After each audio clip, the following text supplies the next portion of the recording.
இந்த ரெடிமேடு பூரி தான் இன்றைக்கி ஃப்ரை பண்ண போகிறேன்.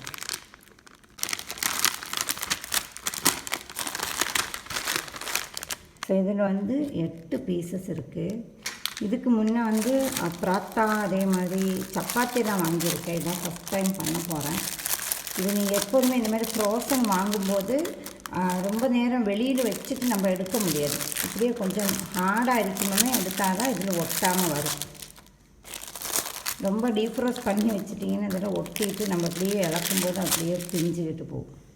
பூரி வந்து எப்போதுமே நல்ல சூடுள்ள எண்ணெயில் போட்டால் தான் பொங்கி வரும். இது எப்படின்னு தெரியல. நல்ல பராட்டா மாதிரி தான் இருக்குது, கொஞ்சம் சாஃப்டாக. ஸோ ஃபர்ஸ்ட் இப்படி தான் இருக்குது. இன்னொன்று ஃப்ரை பண்ணி பார்க்குறேன். செகண்ட் ஒன் ட்ரை பண்ணுறேன்.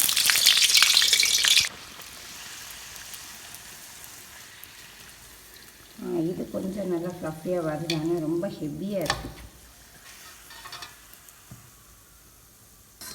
எப்போதுமே பூரியெல்லாம் வந்து இப்படி சரித்து வைக்கணும், அப்போ தான் எக்ஸ்ட்ரா எண்ணெய் வந்து அப்படி கீழே போயிடும்.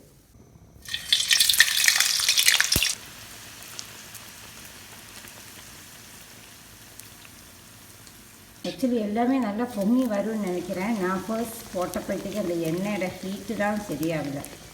அவசரத்துக்கு நம்ம இந்த மாதிரி செஞ்சிடலாம். ஆவி பறக்கும் பூரி. ஸோ நான் வந்து 4 தான் ஃப்ரை பண்ணியிருக்கிறேன். 3 நல்லா அப்படியே பொங்கி வந்துருச்சு. நல்லா வரல, அதில் மட்டும் எடுத்து காட்டுறேன். ரொம்ப நல்லா இருக்குது, நல்லா சாஃப்டாக.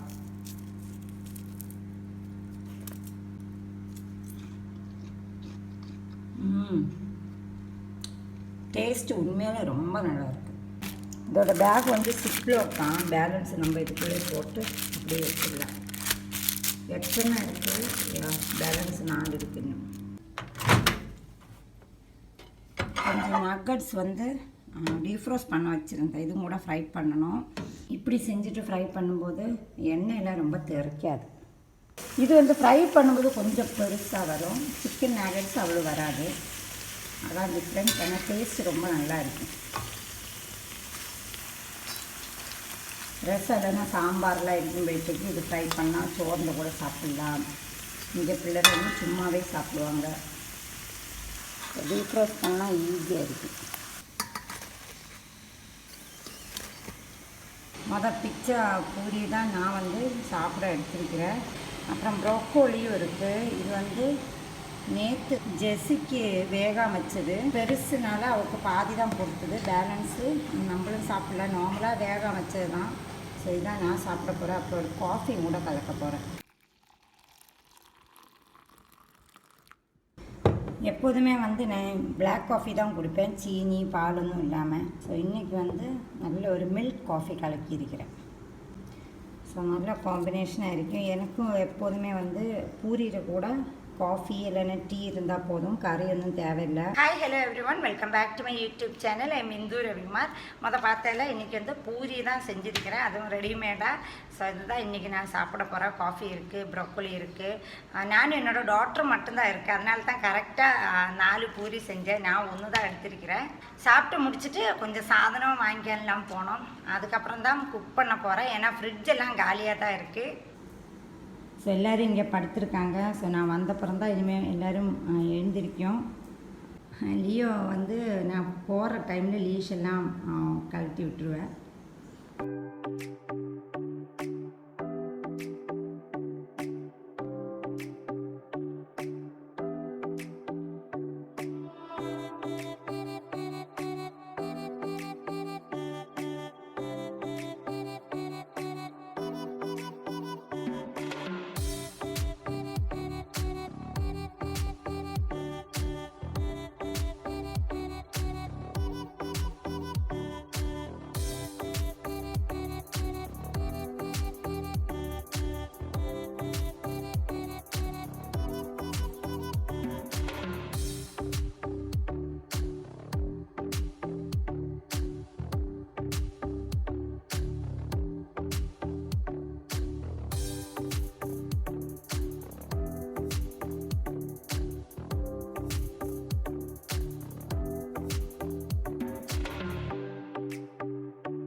நான் வந்து சாதனம்லாம் வாங்கிட்டு வந்து எல்லாம் கழுவி வச்சப்போ கொஞ்சம் லேட் ஆகிடுச்சு. ஸோ நான் குயிக்காக ஒரு லஞ்ச் பண்ண போகிறேன். இது வந்து பாஸ்மதி ரைஸ். இதே ரெசிபி நார்மல் பச்சரிசி இருக்குல்ல அதில் தான் செய்வாங்க. இது நிறைய இருக்கிறனால தான் நான் எடுத்திருக்கிறேன். ஸோ இது கழுவிட்டு நார்மலாக நம்மளும் ரைஸ் குக்கரில் தண்ணி வைக்கல அந்த மாதிரி எடுத்துக்கணும். நம்ம பிரியாணி எல்லாம் செய்யும்போது பாஸ்மதி ரைஸ் வந்து ஒரு 1/2 hour சாக் பண்ணுவேன்ல, இது நான் வந்து அப்படியே தான் குக் பண்ண போகிறேன். நான் 2 கப்பு ரைஸ் எடுத்திருக்கிறனால 2 டேபிள் ஸ்பூன் ஒயிஸ்டர் சாஸ் எடுத்திருக்கிறேன். நான் வந்து மஷ்ரூம் ஃப்ளேவர்லலாம் ஒயிஸ்டர் சாஸ் தான் எடுத்திருக்கிறேன். லைட் சோயா சாஸ் வந்து 1 டேபிள் ஸ்பூன். திக் சோயா சாஸ் இருக்குல்ல, இது வந்து ஒரு 1/2 டீஸ்பூன் சேர்க்கிறேன். இஞ்சி வந்து கொஞ்சம் ஸ்லைஸ் பண்ணது, 2 பே லீவ்ஸு சேர்க்கிறேன். இது வந்து பிரியாணிக்கெல்லாம் போடுவோம்ல அந்த இலை தான். இது வந்து இப்போ நான் ரைஸ் குக்கரில் வைக்க போகிறேன். நார்மலாக நம்ம சோறு குக் பண்ணுற மாதிரி தான். ஸோ சோறு வந்து குக் பண்ணுற டைமில் இதோட சிக்கன் வந்து கொஞ்சம் மேரினேட் பண்ணி வைக்கணும். நான் சாதனம்லாம் வாங்கிட்டு வந்தால் அதில் வந்து ஃபுல்லாக ஒரு கோழி வாங்கினேன். அந்த பிரஸ்ட் பீஸ் மட்டும் நான் அப்படி கட் பண்ணி வச்சுருக்கிறேன். ஒயிஸ்டர் சாஸ் வந்து 2 table spoon. Light soya sauce வந்து 3 டேபிள் ஸ்பூன். 1 டீஸ்பூன் அளவுக்கு வந்து திக் கேரமல் சாஸ். ட்ரை சில்லி வந்து 2ஆக கட் பண்ணியிருக்கிறேன். நான் இது வாஷ் பண்ணி தான் எடுத்திருக்கிறேன். 1 டீஸ்பூன் அளவுக்கு வந்து ஒயிட் பெப்பர். இந்த ரோஸ்டட் சிசமே ஆயில் இருக்குல்ல, இது வந்து 1 டீஸ்பூன் அளவுக்கு போடலாம். இது வந்து நல்ல ஒரு வாசம் கொடுக்கும். எல்லாமே நல்லா மிக்ஸ் பண்ணி மினிமம் ஒரு 10 மினிட்டாவது நம்ம ரெஸ்ட் பண்ண வைக்கணும். சாஸ் வந்து நான் கொஞ்சம் கூட தான் சேர்த்துருக்கிறேன். இனிமேல் இதில் வந்து நம்ம மஷ்ரூம் எல்லாம் சேர்க்கணும். அப்போ கரெக்டாக இருக்கும். எக்ஸ்ட்ரா நம்ம உப்பு ஒன்றும் போட தேவையில்லை. 1 டீஸ்பூன் அளவுக்கு வந்து ஒயிட் சுகர் சேர்க்கிறேன். சேர்த்துருக்கணும், மறந்துட்டேன், அதனால தான் இப்போ சேர்க்கிறேன். ஸோ நல்லா மிக்ஸ் பண்ணிவிட்டு நம்ம கவர் பண்ணி வச்சிடலாம். பேனில் கொஞ்சமாக நான் சிசமே ஆயில் போடுறேன். இஞ்சி வந்து இந்த மாதிரி ஸ்லைஸ் பண்ணது இந்த ஆயிலில் கொஞ்சம் ரோஸ்ட் ஆகணும். ஸோ இப்போ வந்து இந்த மேரினேட் பண்ணி வச்சுருக்க சிக்கன் இருக்குல்ல, அது வந்து இதில் சேர்த்துடலாம். நான் வந்து ஒரு 10 மினிட் தான் இன்றைக்கி வச்சது.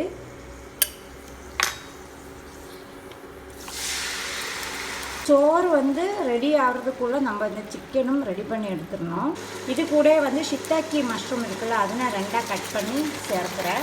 ட்ரை மஷ்ரூம் தான் நீங்கள் யூஸ் பண்ண போகிறீங்கன்னா ஒரு 1/2 மணி நேரம் நல்லா சாஃப்ட் பண்ணிவிட்டு அது இந்த தண்ணி நீங்கள் சேர்த்துக்கணும். அதுக்கு முன்னே நீங்கள் வாஷ் பண்ணிடுங்க. அப்போ அந்த தண்ணி நல்லா க்ளீனாக இருக்கும், நல்ல ஃப்ளேவர்ஃபுல்லான தண்ணியாக இருக்கும். ஹை ஃப்ளேமில் வச்சு இது குக் பண்ணணும். சிக்கன் வந்து ரெடி ஆகிடுச்சு. இப்போல்லாம் அதே நீங்கள் செக் பண்ணிக்கோங்க கரெக்டாக இருக்கான்னு. நான் போட்ட அந்த சாஸெல்லாம் இஞ்சி டேஸ்ட்டு கரெக்டாக இருக்குது. இந்த சிக்கன் பீஸஸும் நல்லா குக்காக இருக்குது. இப்போ வந்து நான் அடுப்பு ஆஃப் பண்ணுறேன். சோறு வந்து பாருங்கள் இந்த அளவுக்கு நம்ம குக் பண்ணணும். ஃபுல்லாக இன்னும் ரெடி ஆகல. பாருங்கள் இந்த மாதிரி நிறைய பபிள்ஸ் வருதில்ல. இந்த டைமில் வந்து குக் பண்ணி வச்சுருக்கோம் அந்த சிக்கன் அது போடணும். நான் வந்து எல்லா சிக்கனும் போட்டுட்டேன். ஸோ இந்த சைடில் வந்து கேபேஜ் வந்து கொஞ்சம் பெரிய பீஸாக இந்த மாதிரி க்யூபாக கட் பண்ணி வச்சுக்கிறேன், அது சேர்த்துக்கிறேன். இது மேலே வந்து கொஞ்சமாக இந்த சிசமே ஆயில் இருக்குல்ல அது போடணும். அதுக்கப்புறம் மறுபடியும் நம்ம கவர் பண்ணி வச்சிடலாம். நார்மலாக இந்த ரைஸ் ஃபுல்லாக குக் ஆகிற வரைக்கும் நம்ம விட்டுறணும். ஸோ ஃபுல்லாகவே குக் ஆகிடுச்சு.